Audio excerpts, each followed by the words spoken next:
al cual pertenecían o del cual provienen, ¿no? Sin embargo, a pesar de que a pesar de que está relativamente bien definido los tipos tumorales en relación a la estirpe histológica, una cosa es la estirpe histológica y otra cosa es el patrón histológico. Y esta es la razón por la cual la mayor parte de los sarcomas se van a terminar definiendo por estudios de inmunistoquímica. Se debe a que muchos tumores de diferentes morfologías pueden pertenecer a diferentes estirpes, como vamos a ver más adelante. Por ejemplo, algunos tumores como de la vaina del nervio periférico, musculares, inclusive algunos tumores vasculares, también pueden tener o pueden compartir cierta morfología, ¿no? Entonces vamos a ir comentando algunos marcadores de inmunistoquímica que nos pueden ser útiles en la adecuada clasificación. Eh, Comenzando con los tumores, vamos a hablar primero de los tumores originados en los adipocitos. Los lipomas corresponden a las neoplasias benignas originadas en adipocitos, que son los tumores benignos de tejidos blandos más comunes. Habitualmente estos se observan por encima de la tercera década de la vida, aunque también pueden observarse en algunos pacientes jóvenes, aunque en los pacientes jóvenes, en los tumores de adipocitos benignos, pueden tener más bien una morfología de tipo fetal, como por ejemplo lo que se observa en los lipoblastomas. Habitualmente los lipomas son lesiones superficiales, es decir, que son suprafaciales, y al menos en 2/3 de los casos pueden tener algunas mutaciones características. La mayor parte de los lipomas son lesiones encapsuladas, de superficie lobulada, de bordes muy bien definidos y que es muy fácil separarlo del tejido adiposo convencional. Morfológicamente hablando, son lesiones que se caracterizan por adipocitos de apariencia madura, con núcleos periféricos aplastados, sin nada de atipia. Aquí no existen figuras o formas inmaduras, no existe necrosis, no existe mitosis, y pues básicamente el tejido que compone los lipomas es indistinguible del tejido adiposo maduro normal. Existen algunas formas lipómicas o deformantes, como por ejemplo en este caso, que es una lipomatosis sistémica.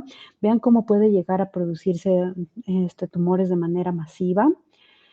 Y pues también existen a nivel histológico algunas variantes histológicas.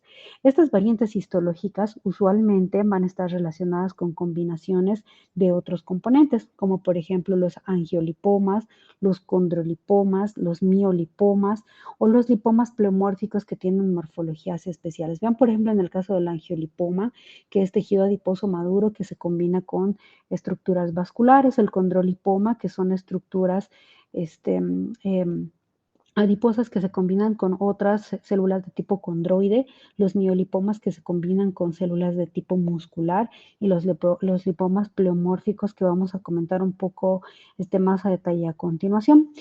Estas lesiones lipomatosas te pueden llegar a confundir y plantear el diagnóstico diferencial con lesiones malignas, sobre todo cuando la morfología en combinación sí puede llegar a sugerir de que esto presente infiltración. Sin embargo, como les comentaba, macroscópicamente es muy importante conocer que la mayor parte de estas lesiones son superficiales y de bordes bien definidos, y eso es lo que tanto macro como microscópicamente nos va a ayudar a definir este tipo de lesiones. La contraparte maligna de los lipomas es el liposarcoma.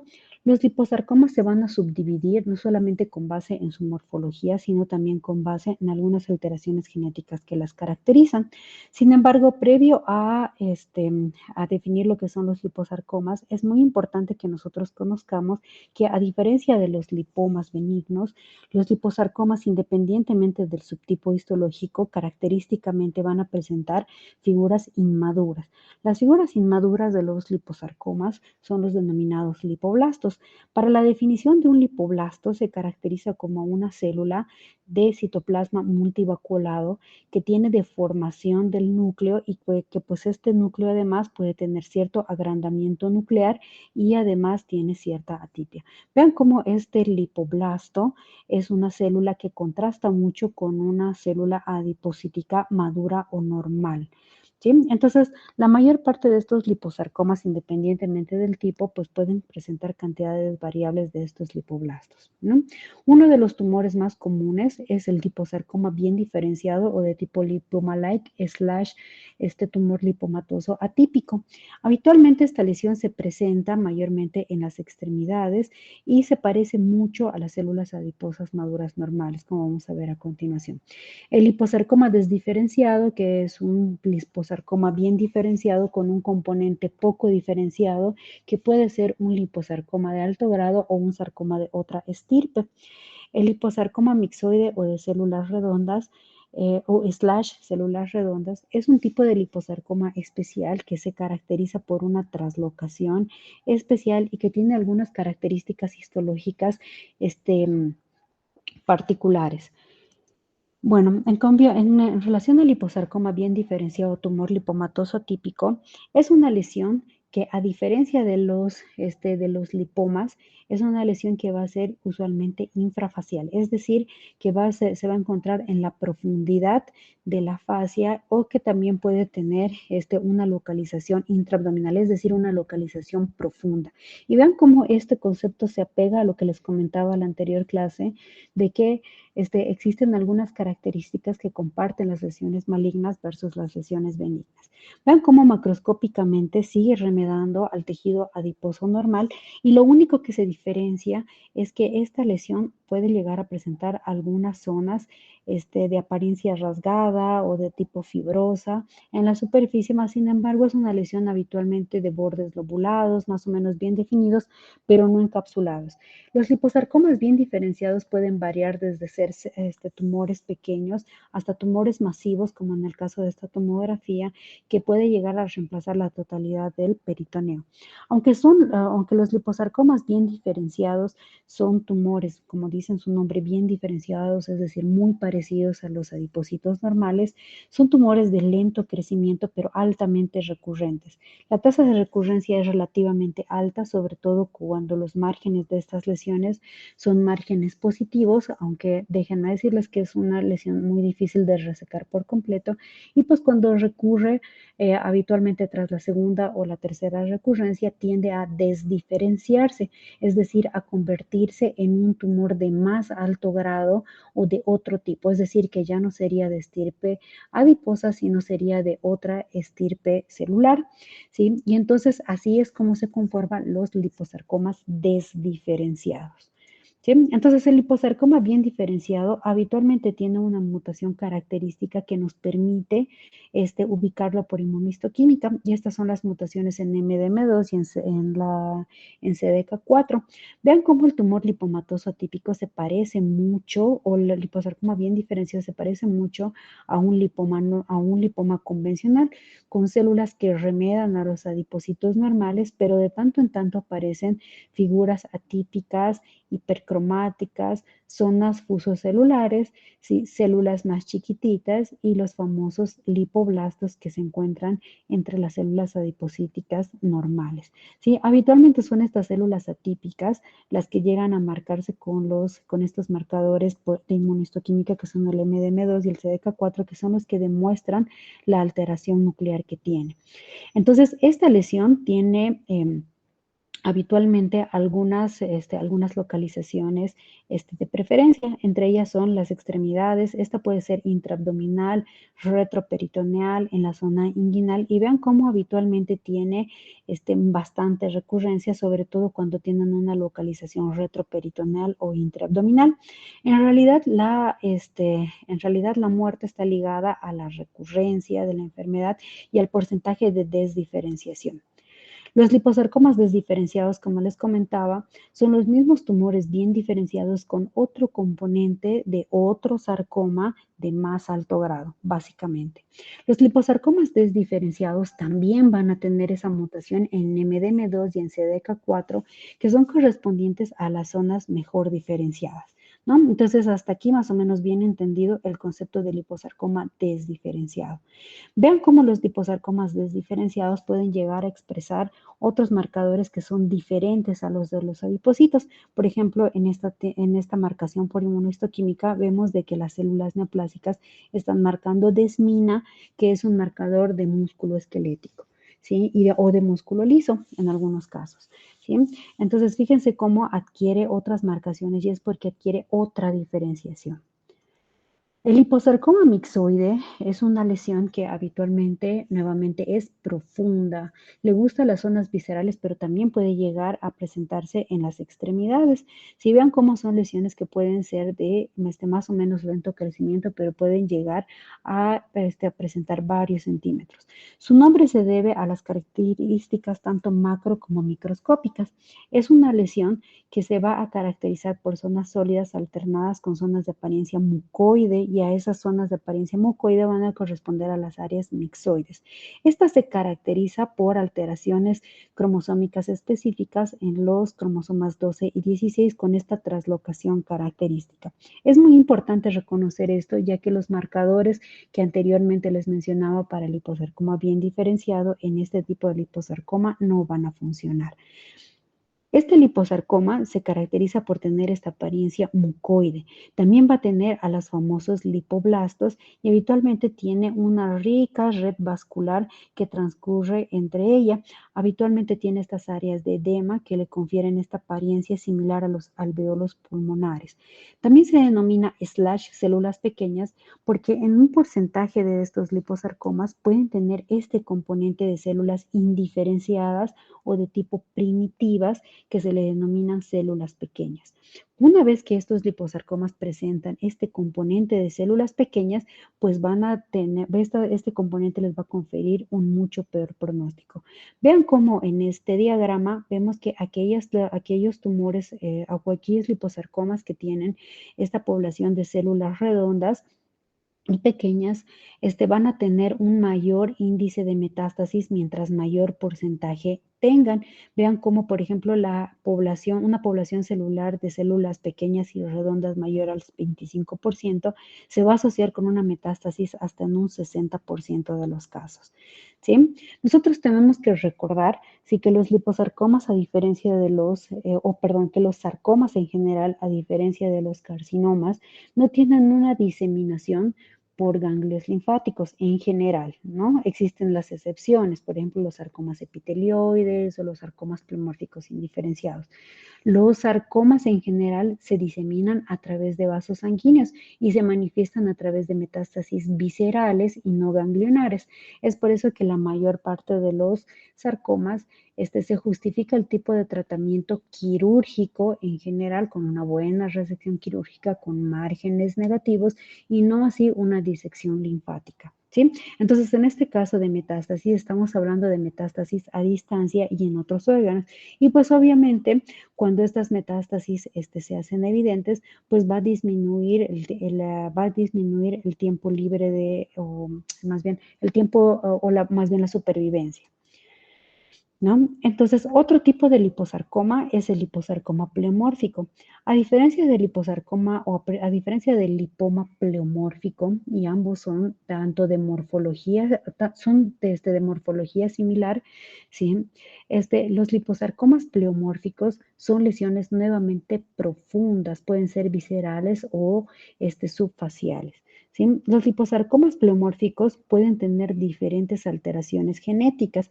Ninguna de estas la caracteriza en específico. Entre estas mutaciones genéticas se van a encontrar comúnmente mutaciones en P53, en el gen del retinoblastoma, de la neurofibromatosis. Probablemente el gen RB es uno de los que más frecuentemente está relacionado, sin embargo, no utilizamos estas mutaciones para caracterizar este tipo de liposarcoma. ¿En qué se caracteriza? Pues obviamente tiene los famosos lipoblastos nuevamente, pero además tiene células pleomórficas. También existe la categoría liposarcoma no clasificable, cuando nosotros no podemos utilizar ninguno de los términos con todas las características morfológicas, pues esto puede caer en este tacho de basura, ya que este puede ser una combinación de los otros tumores antes mencionados. Bueno, entrando a lo que son los tumores de músculo liso, los tumores de músculo liso se van a dividir en lesiones superficiales y lesiones profundas. Las lesiones superficiales, leiomiomatosas, se dice que se originan de los músculos erectores de pelo y van a tener una localización más bien subcutánea. Si vean nuevamente cómo es una lesión superficial. Estas lesiones superficiales pueden ser esporádicas o pueden ser ligadas a una mutación que causa alteraciones en la fumarato hidratasa. Cuando ustedes estaban viendo tumores renales, probablemente han escuchado de esta mutación y esta puede llegar a presentarse en conjunto con tumores renales y denominarse así, síndrome de leiomiomatosis hereditaria con esta mutación y acompañarse no solamente de múltiples leiomiomas en la piel, sino también de cáncer renal. Característicamente, los tumores originados en músculo liso van a ser positivos a marcadores de músculo liso, como por ejemplo la actina y la desmina, pero negativos a marcadores de músculo estriado, como la miogenina y el mio-D1. Los leiomiomas profundos pueden ser tanto somáticos como también genitales.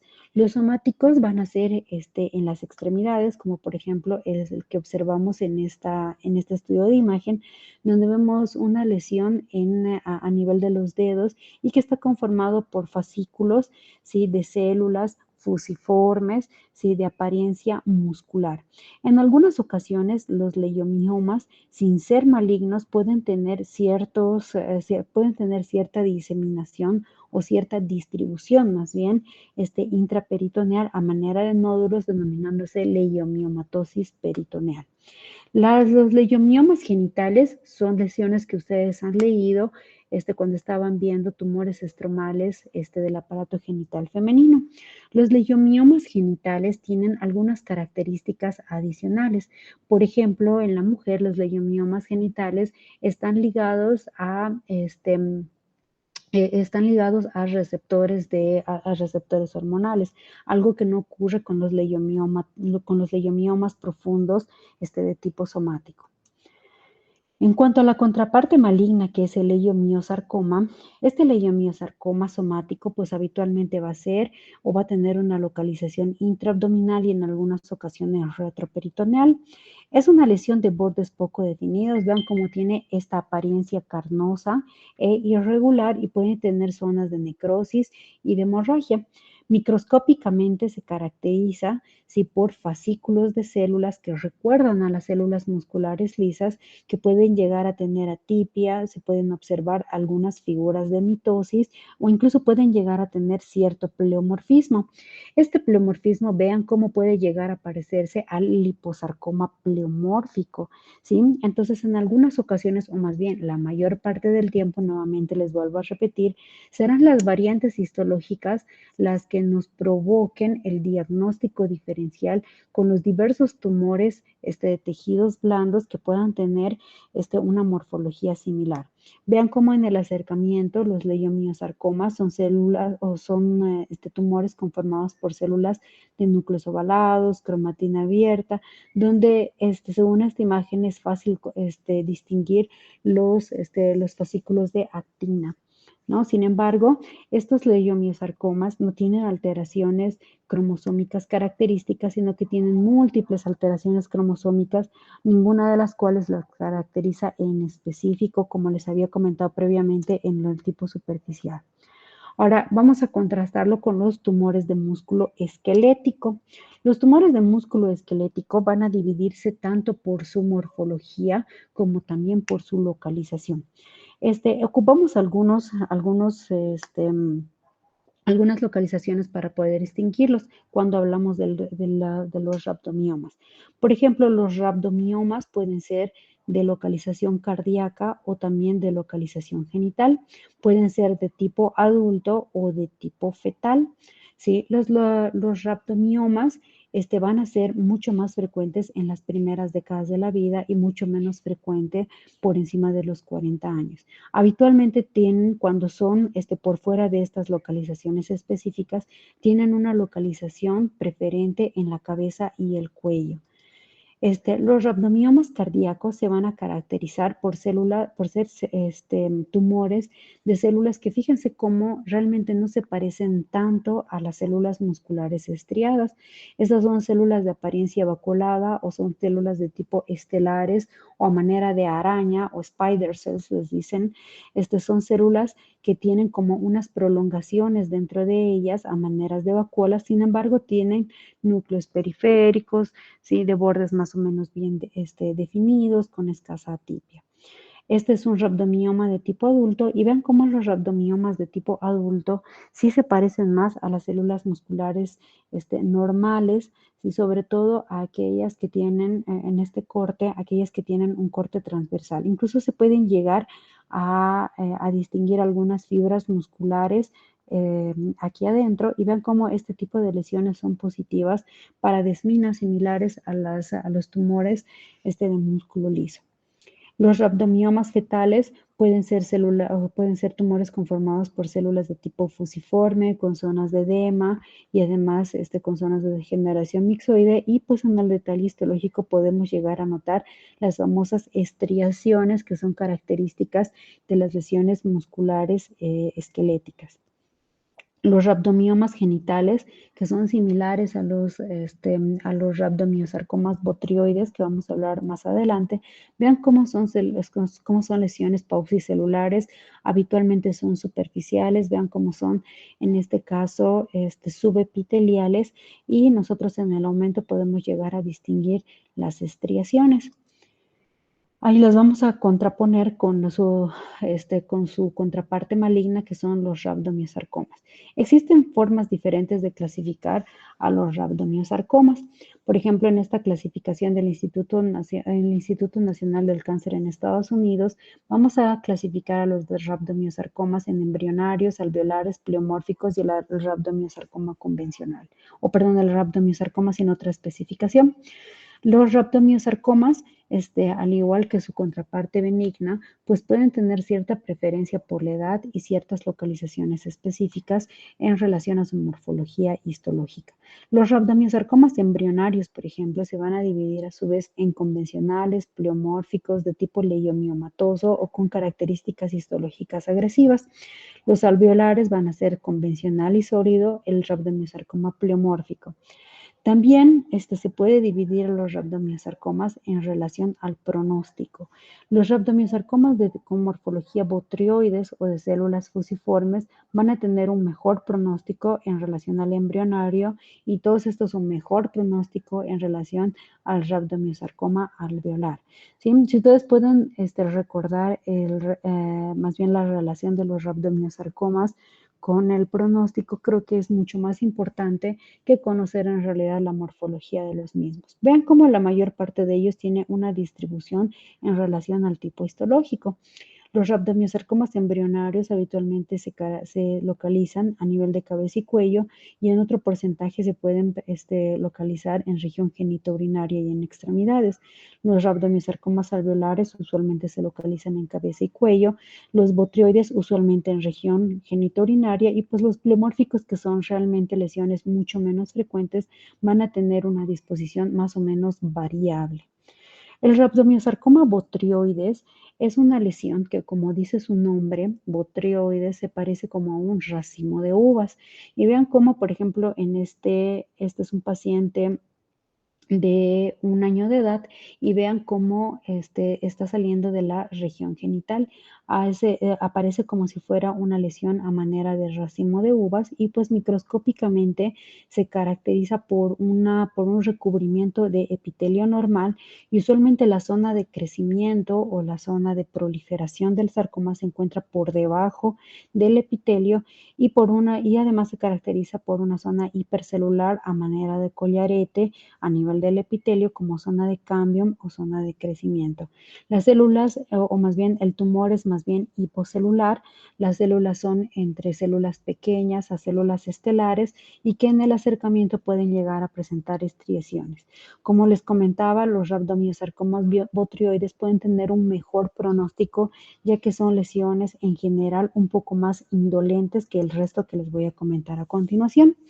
El rhabdomyosarcoma alveolar es una lesión un poco más agresiva que la anterior y le debe su nombre a que esta lesión puede llegar a remedar la estructura de los alveolos pulmonares normales, es decir, hace estructuras a manera de espacios como si fueran los alveolos. Aquí podemos observarlo en un alveolar convencional, acá se observa un alveolar sólido y pues las células en general son células pequeñas de núcleos excéntricos y a nivel del citoplasma, si nosotros observamos con mucha atención, pues pueden llegar a notarse las famosas estriaciones. Sin embargo, si nosotros nos estamos alucinando cualquier otro tipo de tumor que pueda llegar a tener esta estructura alveolar, sí es necesario y prácticamente imprescindible clasificar este tipo de lesiones con inmunohistoquímica, ya que esto representa el diagnóstico diferencial de todos los tumores de células pequeñas, redondas y azules que pueden llegar a tener esta misma morfología y que pues naturalmente no tienen ni el mismo pronóstico ni el mismo comportamiento. ¿Sí? Entonces, los rhabdomyosarcomas pueden ser lesiones que son positivas para MIO-D1, miogenina y además desmina. Vean cómo la desmina se va a expresar en el citoplasma y el MIO-D1 y la miogenina se van a expresar en el núcleo y son marcadores que nos van a ayudar a poder identificar este tipo de lesiones. Perdón que me haya saltado. El rhabdomyosarcoma alveolar y el rhabdomyosarcoma botrioides van a tener ciertas mutaciones y traslocaciones que son características de estas y que nos van a ayudar a poderlos clasificar a través de biología molecular. En cuanto al rhabdomyosarcoma pleomórfico, es un tumor que va a ser caracterizado por células de tipo pleomórfica.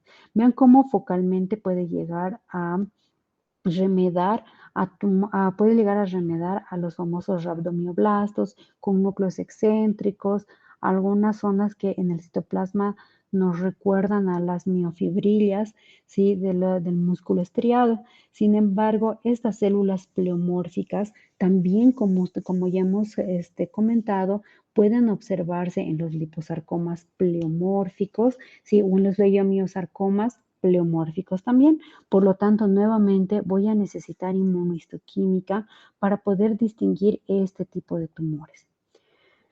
También puede existir una variante de rhabdomyosarcoma fusiforme. Vean cómo las células neoplásicas se van a distribuir a manera de haces longitudinales o en haces cortos y pues también pueden plantear el diagnóstico diferencial, sobre todo con un leiomioma. Vean nuevamente cómo el rhabdomyosarcoma pleomórfico pues tiene estas células pleomórficas. Inclusive puede tener células multinucleadas similares al sarcoma pleomórfico indiferenciado. ¿Sí? ¿Cómo los distingo nuevamente? Pues a través de inmunohistoquímica. Los rhabdomyosarcomas tienen esta expresión característica.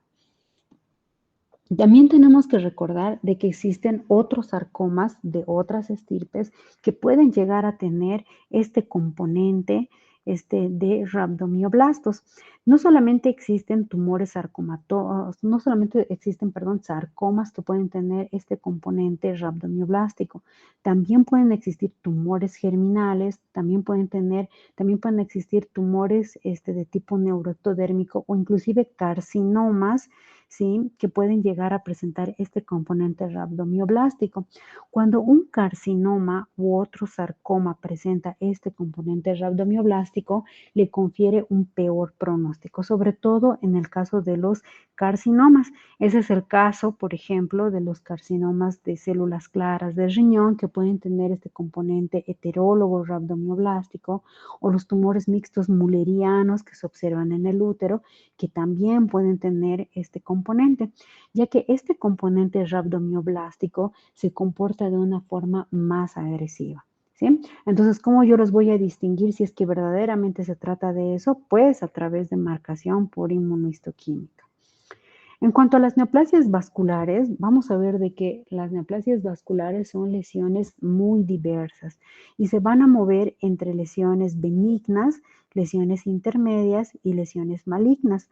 Las lesiones benignas pueden tener un origen tanto capilar, linfático, venoso o también arteriovenoso. Puede ser una combinación de estas o también puede ser una mezcla de todas estas en las denominadas o en las llamadas malformaciones arteriovenosas.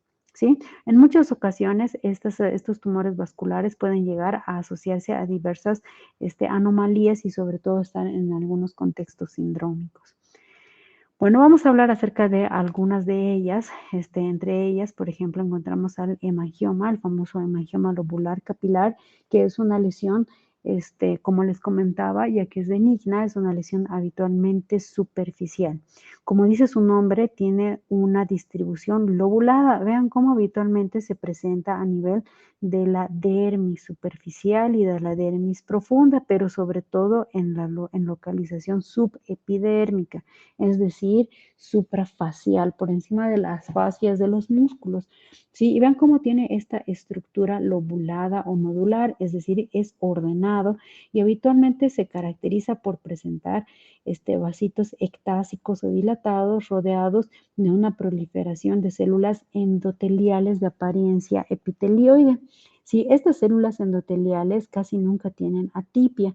¿A qué me refiero con atipia? Que todas son igualmente feas, es decir, que estas células son igualitas entre sí, aunque sean feas. ¿Sí? No tienen atipia entre ellas, habitualmente no tienen figuras de mitosis, no tienen áreas de necrosis. El hemangioma lobular capilar o granuloma piógeno es una de las lesiones más frecuentemente encontradas a nivel o más bien de tipo vascular. Una variante de estas es el hemangioma cavernoso, pues que se caracteriza por estos vasos ectásicos a manera de cavernas con numerosos eritrocitos en su interior y pues habitualmente son lesiones pequeñas que miden menos de 1 centímetro de diámetro. También tenemos que recordar que no necesariamente las lesiones benignas, como en este caso, por ejemplo, es decir, que no tienen capacidad de metástasis ni de diseminación, se pueden comportar de una buena manera. Este es el caso de las famosas malformaciones vasculares. Las malformaciones vasculares van a encontrarse prácticamente en cualquier localización, pero característicamente, sí, puede ser que las malformaciones vasculares que se observan en la cabeza tienen algunas mutaciones específicas como en la vía de la MAP quinasa y aquellas que son extracraneales en la vía de la inositol trifosfato. ¿Sí? Entonces, estas malformaciones vasculares, fíjense cómo pueden ser desde lesiones pequeñas hasta lesiones muy extensas que puedan llegar a comprometer la estructura de cualquier extremidad o de cualquier localización donde ellas se encuentran. Pueden tener un patrón pseudoinfiltrativo, es decir, que pueden ser profundas e inclusive pueden llegar a afectar hasta el músculo y pues macroscópicamente se van a observar como canales vasculares de diversos diámetros habitualmente con zonas extensas de hemorragia y pueden llegar inclusive a presentar trombosis dentro de ellas. Microscópicamente no tienen atipia celular, pero se caracterizan por presentar vasos de diversos calibres y de diversos tipos, es decir, vasos capilares, vasos venosos, vasos arteriales y que característicamente tienen alteraciones en las paredes, es decir, que tienen ausencia de la pared muscular o ausencia de la capa elástica de los vasos arteriales y de los vasos venosos. Es decir, básicamente son estructuras vasculares anastomosantes que crecen de una manera desordenada. Los hemangiomas intramusculares son similares a las malformaciones arteriovenosas y pues pueden tener cierto patrón que recuerda a un patrón infiltrativo y vean cómo los vasitos de diversos calibres pueden llegar a infiltrar el músculo esquelético, que es esto que estoy señalando, que es el músculo esquelético residual, y pueden llegar a comportarse como si fuera una neoplasia maligna. Sin embargo, no tienen capacidad de metástasis, no tienen capacidad de diseminación, es decir, son lesiones benignas, pero que son localmente infiltrativas.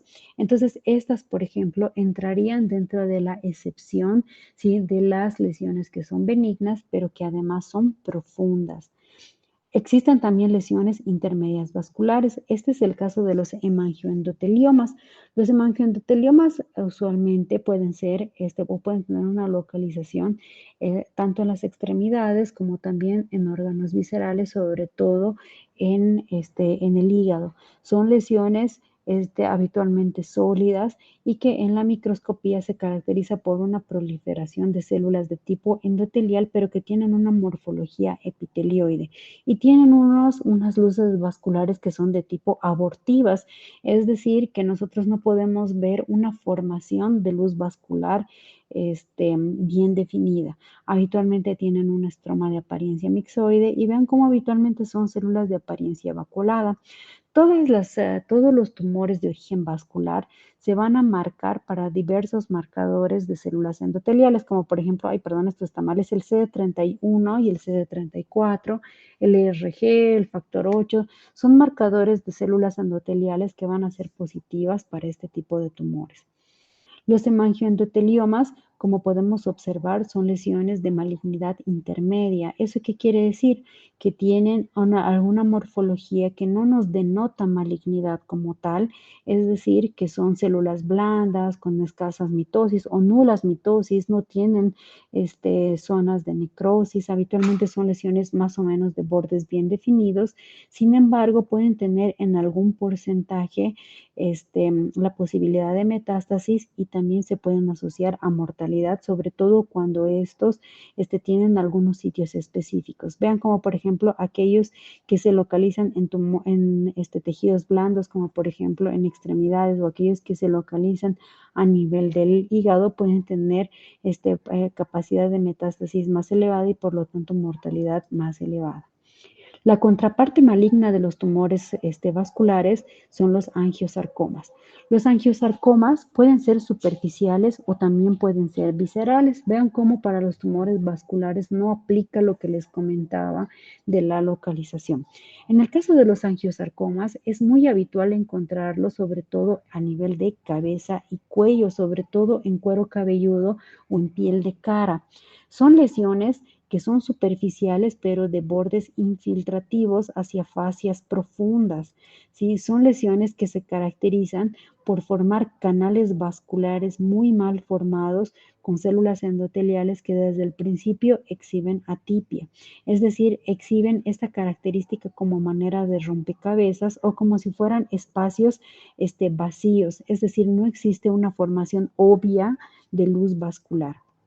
Vean cómo los angiosarcomas pueden tener una apariencia similar a las células epiteliales o pueden ser también de apariencia fusada, ¿sí? Y son células que no exhiben una luz obvia, sino tienen eritrocitos atrapados entre sí, entre células vacuoladas. Los angiosarcomas van a tener algunos factores que nos van a hablar acerca del pronóstico de los mismos. Por ejemplo, el hecho de ser un paciente mayor de 50 años, la localización que sea, sobre todo en cabeza y cuello, el hecho de que sean multifocales, el hecho de que tengan una extensión local, que sean tumores grandes.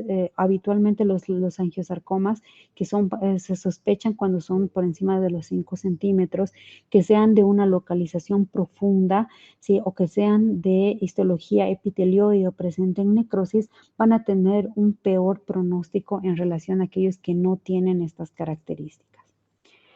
En cuanto a los tumores fibroblásticos, vamos a hacer una especial mención a lo que son las proliferaciones pseudosarcomatosas o tumores de fibroblastos o miofibroblastos benignas. En su libro, este tipo de tumores las mencionan como lesiones benignas o como tumores benignos. Sin embargo, estas son proliferaciones pseudosarcomatosas. ¿Y a qué nos referimos con esto?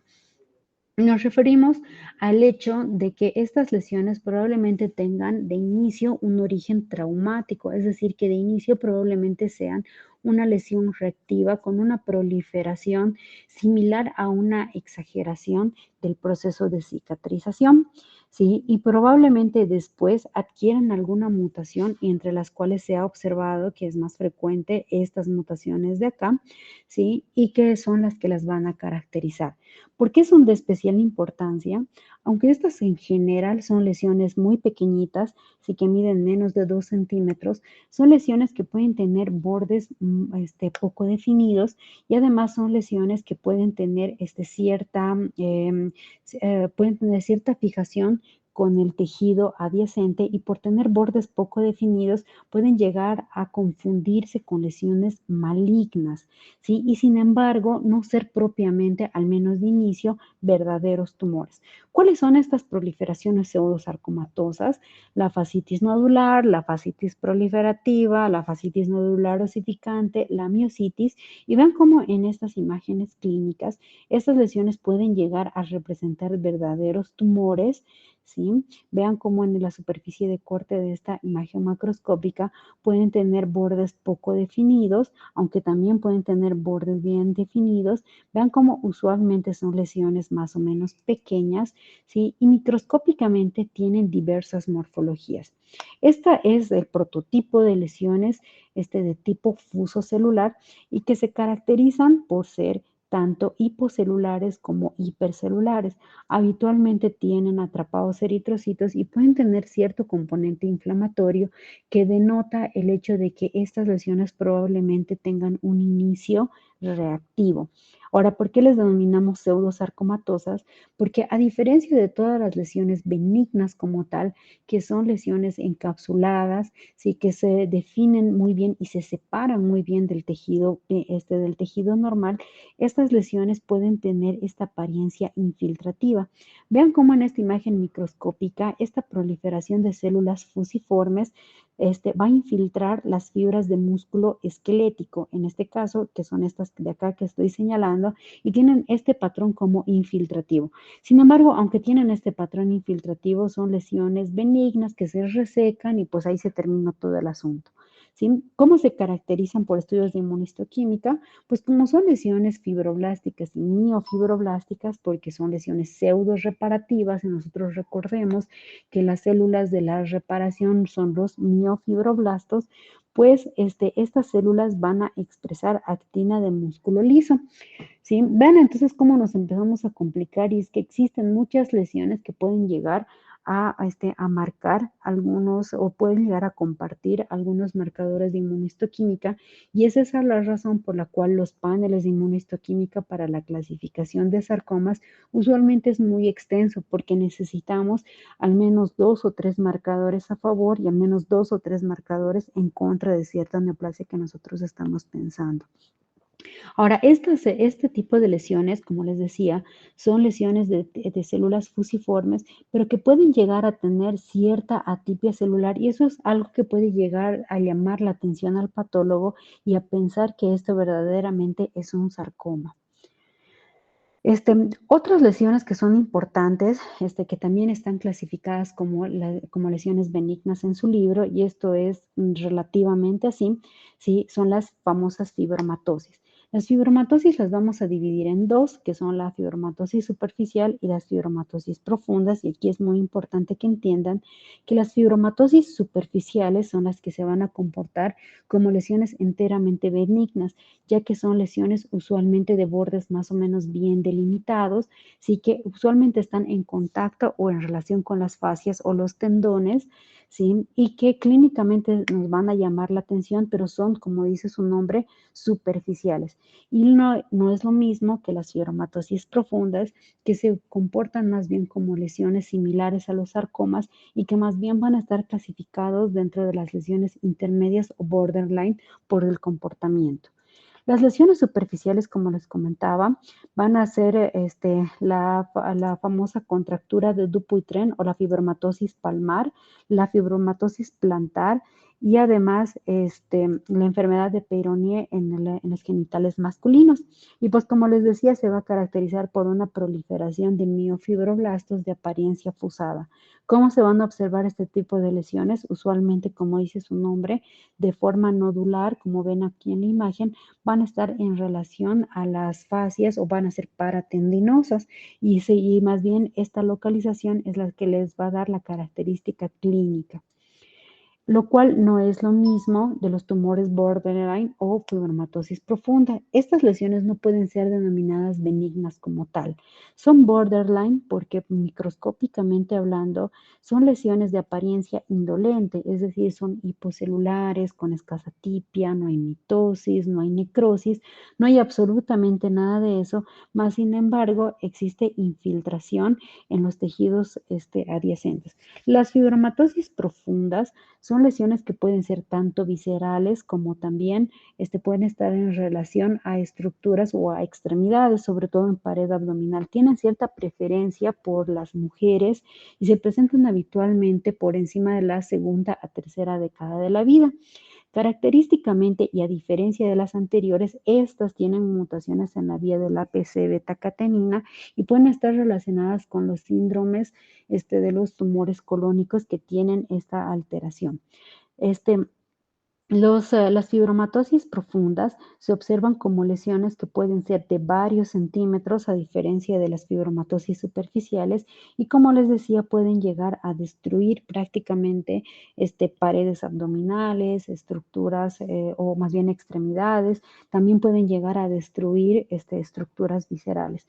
Y como ustedes pues, podrán ver, en realidad son lesiones más bien hipocelulares, de células que no presentan atipia, no presentan mitosis y pues se puede llegar a demostrar este tipo de lesión a través de la marcación para beta-catenina por inmunistoquímica.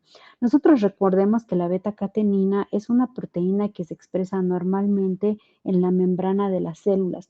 Todas las células normales de nuestro cuerpo expresan beta-catenina en la membrana celular. Sin embargo, como existe una alteración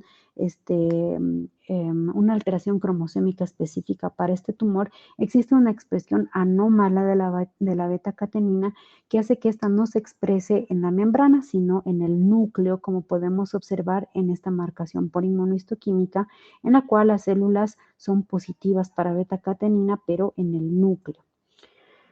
La contraparte maligna, ahora sí, de las lesiones fibroblásticas va a ser el fibrosarcoma. El fibrosarcoma puede ser tanto de tipo infantil como adulto. El de tipo infantil va a tener una mutación específica que es la mutación en NTRK3 y la de adulto pues no va a tener ninguna mutación específica, sino múltiples mutaciones cromosómicas. Los fibrosarcomas de adultos van a tener diversas variantes, entre las cuales destacan los famosos mixofibrosarcomas o los sarcomas con diferenciación mixoide. Básicamente, los fibrosarcomas son un diagnóstico de exclusión. Habitualmente, todos los otros tumores que hemos mencionado son tumores que van a tener marcaciones específicas, mas sin embargo, los fibrosarcomas no tienen ninguna marcación específica, es decir, son un diagnóstico de exclusión. Los tumores de la vaina del nervio periférico, nuevamente vamos a hablar de las lesiones benignas. Una de ellas es el neurofibroma. Vean cómo los neurofibromas o las lesiones benignas van a depender del nervio periférico. Aquí podemos observar en esta macroscopía cómo esta lesión depende de esta estructura nerviosa periférica que se observa por acá, y esta proliferación o este tumor depende más bien de la estructura que reviste este nervio periférico. Entonces, esta lesión es una lesión que tiene un doble componente, tanto de células nerviosas, que son estas células como si fueran comitas con estas prolongaciones en la periferia, como también fibroblastos, y es por eso que se denomina neurofibroma. Y habitualmente son lesiones que son superficiales, es decir, pueden ser cutáneas o pueden ser en estructuras nerviosas periféricas superficiales. En algunas ocasiones, en muy pocas ocasiones más bien, pueden ser viscerales y ahí pueden llegar a tener cierta connotación agresiva o también pueden tener cierta conversión a un sarcoma de la vaina del nervio periférico y pues habitualmente son lesiones hipocelulares con una celularidad muy blandita, con escasa atipia. Uno de los síndromes que está mejor relacionado con los neurofibromas es una que puede llegar a presentarse en una pequeña población, que es la neurofibromatosis tipo 1, que se caracteriza por la presencia de neurofibromas plexiformes, ¿sí? En las extremidades o también numerosos neurofibromas cutáneos, los famosos nódulos de Leach o a nivel del iris, las famosas manchas café con leche y pues a nivel de la microscopía lo que son los famosos neurofibromas plexiformes o multinodulares o como en bolsa de saco de gusano que se denominan. ¿Cuál es el gen afectado? Pues el gen de la neurofibromatosis tipo 1 que es el NF1. Otro tumor de la vaina del nervio periférico benigno es el schwannoma. El schwannoma puede ser tanto superficial o cutáneo, como también llegar a presentarse en relación con el sistema nervioso central. Puede ser intracraneal o puede ser paravertebral. Y pues habitualmente esta lesión que deriva de las células de Schwann que se encuentran en la vaina del nervio periférico no presentan una proliferación de fibroblastos. Característicamente, macroscópicamente, tienen esta apariencia como mucoide y pueden llegar a tener cierta degeneración mixoide. Microscópicamente se caracterizan por los famosos cuerpos de Verocay, como pueden observar acá, que son estos espacios con zonas hipercelulares hacia la periferia. Todos los tumores que se derivan de la vaina del nervio periférico van a ser positivos para la proteína S100 que se expresa tanto en el citoplasma como en el núcleo de las células. También son positivas el SOX10 en este tipo de células, ¿sí? Y esto nos denota un origen a nivel de la cresta neural.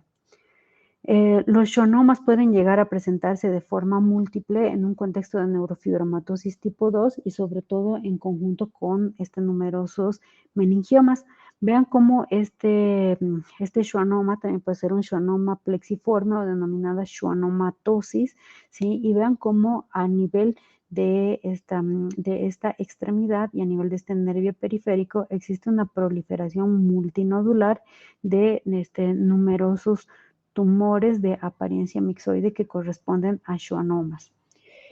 Los sarcomas de la vaina del nervio periférico son uno de los ejemplos de malignización de una lesión previamente benigna. Habitualmente los sarcomas de la vaina del nervio periférico pueden estar relacionados con una lesión previamente descrita como benigna. Vean cómo en esta lesión, que habitualmente tiene una localización periférica a nivel puede localizarse a nivel de las extremidades, pero también puede llegar a localizarse en retroperitoneo o a nivel de mediastino posterior, que son sus localizaciones más habituales. Son lesiones de lento crecimiento, sí, que pueden, como les decía, llegar a documentarse previamente como lesiones benignas. Y vean cómo se parece mucho a las lesiones de nervio periférico benigna, pero en este caso ya llegan a presentar atipia, presentan algunas figuras de mitosis y vean cómo remeda la estructura del nervio periférico. Los schwannomas, los sarcomas de la vaina del nervio periférico también pueden llegar a tener elementos heterólogos, como por ejemplo los rhabdomioblastos y conformar los famosos tumores o sarcomas tritones.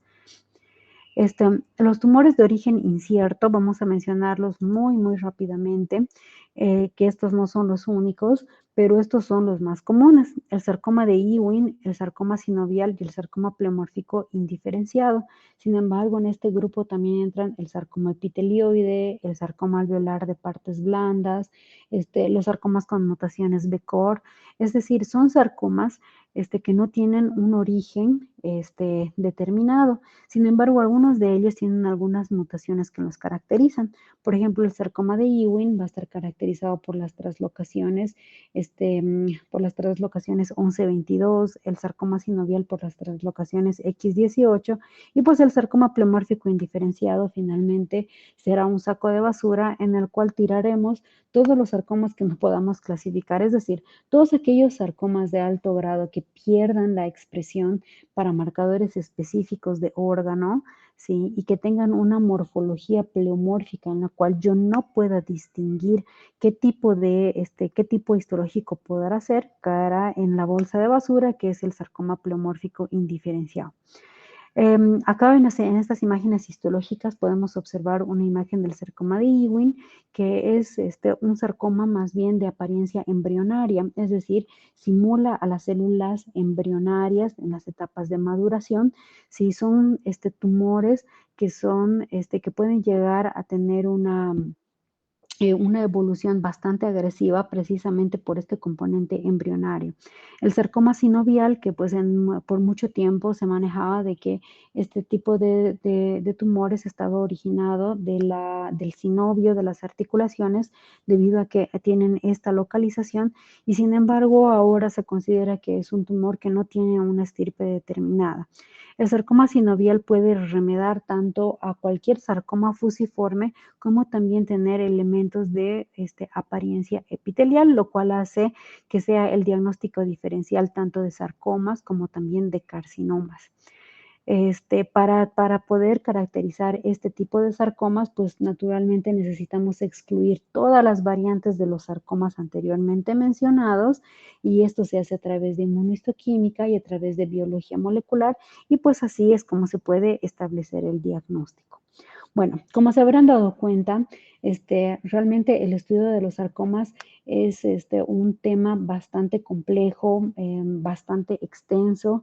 Creo que no hemos abarcado ni siquiera la cuarta parte de lo que son los sarcomas, pero pienso que una de las cosas más importantes que nosotros debemos de entender, ¿sí? Es primero el comportamiento en general de los sarcomas, el manejo en general de los sarcomas, que seguro se los van a comentar sus profesores de oncología clínica, sí que tiene que ver y que está vinculado la mayor parte del tiempo con un tratamiento quirúrgico, ¿sí? De inicio con una muy buena cirugía, ¿sí? Que está vinculado con probablemente y en la mayor parte de los casos ausencia de linfadenectomía, lo cual hace que nosotros diferenciemos el tratamiento entre los sarcomas y los carcinomas, ¿sí? Y además el hecho de que nosotros necesitemos la mayor parte del tiempo estudios complementarios para poder hacer una adecuada clasificación y una adecuada filiación en cuanto a estos tumores. ¿No? Bueno, espero que les haya gustado. Continuamos con la siguiente clase. Yo creo que eso es todo por hoy. Hasta luego. Adiós.